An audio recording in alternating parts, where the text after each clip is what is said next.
Little 40 zipper for your Thursday night. Did not expect this. I knew it'd be a lot harder for the Dragons to win, given they had three forwards out and they've been on a bit of a tear in recent history to then cop the 40-0 loss. So congrats to the Bunnies. Pushed himself up into 13th, and Ashton Ward, led by him, an incredible game overall, and surprisingly only the one try assist, but he was awesome. Just everything fantasy-wise was perfect. No missed tackles after having sort of anywhere between 2 and 5, and turnover tackles, the kick meters, the run meters, crazy tackle numbers, and the goals as well. So well done to him in this one. Tallis Duncan, the 68, the gift that just keeps on giving, and mid and edge duel. He should definitely get centre and edge next year. But he's going to end up, if he continues scoring well for the final game, he'll end up at probably too high a price. Although we know that he can be really good in that edge position.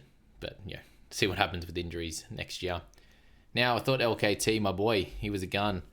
Unfortunately, 40-0 smashing is not going to be very helpful for that. So very much a lack of running meters, and also the assists and all the good stuff that we've come to know from him over the last few weeks. So that was a little bit frustrating, but he's in the loop slot for me and should be able to trade my way out for a decent 17 score. So that was the only real frustrating one of the night. And one day we're going to get Jacob Little and end up with him getting a big minute role, because when he does, the last couple of years when he's played big minutes, his scores are actually crazy, and he's probably the best hooker in the game if that's the case. The back end of last year and then this year as well, when he's got that opportunity to play anywhere 50 plus, it's the PPM's incredible. And you saw that here, 51 tackles, 1 miss. He runs the footy and gets line breaks as well.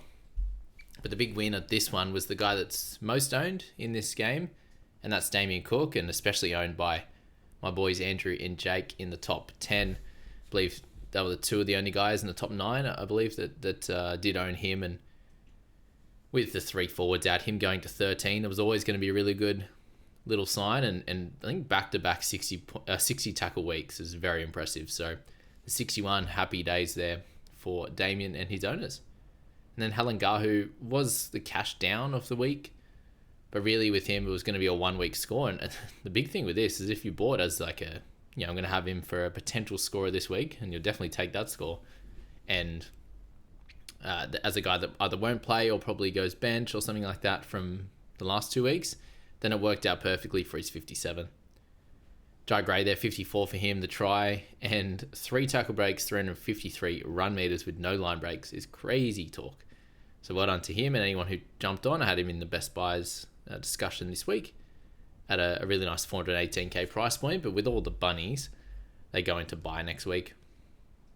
Munro, that move was insane. Did it on LKT for the missed tackle, and then Gutho didn't even touch him for his the 4 shimmy special down the sideline. So that's some of the talent that we have come to expect from Munro as he grows into a first grade player.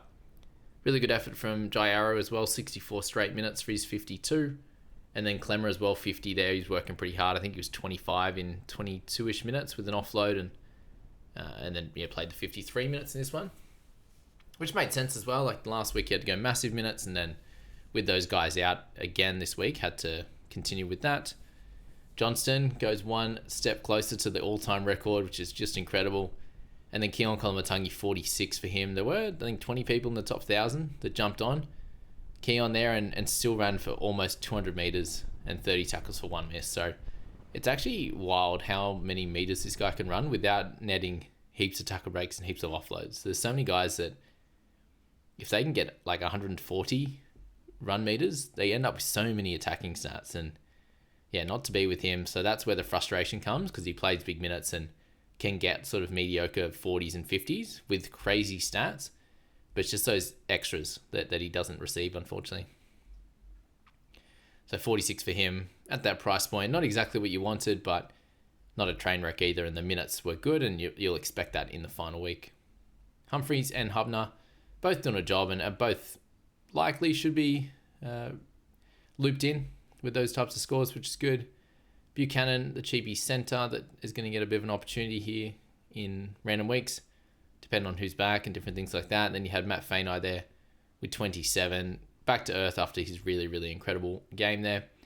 Walker continues to get try assists off the bench. It's kind of been a fun little play for him.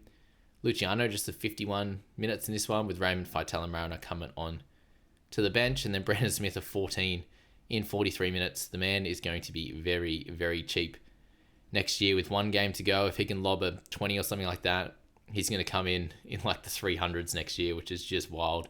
And every man and their dog are going to jump back into the Brandon Smith death train again. We love you, mate, but he cooks us every year, doesn't he? So there you go. That's that first game. Cannot wait for tonight. We've got the Panthers game into the Storm clash. Super, super fun matchups, determining different positions in the top four. It's all top four, apart from Panthers being in fifth there, but playing like a top four side. So really fun one to see. Can't wait to check out how it all works, and we'll catch you in the next one, guys. Have a good one.